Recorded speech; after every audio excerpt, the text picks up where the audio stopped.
અગર સમાચારમાં વાત કરીએ તો સુરતના પલસાણા હરિપુરા પાટિયા પાસે અકસ્માતની ઘટના બનવા પામી છે. તો અકસ્માતની ઘટના બની છે જેમાં શેરડી ભરેલું ટ્રેક્ટર નમી પડતા મજૂરો દબાયા હતા. પંચર પડતા ટ્રેક્ટર નમી જવાથી આ અકસ્માતની ઘટના બનવા પામી હતી. તો શેરડી ભરેલ ટ્રોલી નીચે મજૂરો દબાયા હતા, જેમાં દબાયેલા મજૂર પૈકી એક મજૂરનું ઘટના સ્થળે જ મોત નીપજ્યું છે. સમાચાર સુરતથી સામે આવી રહ્યા છે. સુરતના પલસાણાના હરિપુરા પાટિયા પાસે અકસ્માતની ઘટના બની છે, જેમાં શેરડી ભરેલું ટ્રેક્ટર નમી પડતા મજૂરો દબાયા હતા. તો પંચર પડતા ટ્રેક્ટર નમી જવાથી આ અકસ્માતની ઘટના બનવા પામી હતી. તો શેરડી ભરેલી ટ્રોલી નીચે મજૂરો દબાયા હતા, જેમાં દબાયેલા મજૂર પૈકી એક મજૂરનું ઘટના સ્થળે જ કરુણ મોત નીપજ્યું છે.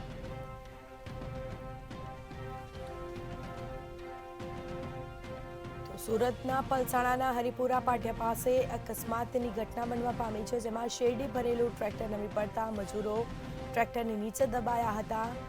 પંચર પડતા ટ્રેક્ટર નમી જવાથી આ ઘટના બની હતી, જેમાં અનેક મજૂરો દબાયા હતા. શેરડી ભરેલું ટ્રોલી નીચે મજૂરો દબાયા હતા અને જેમાં એક મજૂરનું ઘટના સ્થળે જ કરુણ મોત નીપજ્યું છે. દબાયેલા મજૂર પૈકી એકનું ઘટના સ્થળે જ મોત નીપજ્યું હતું.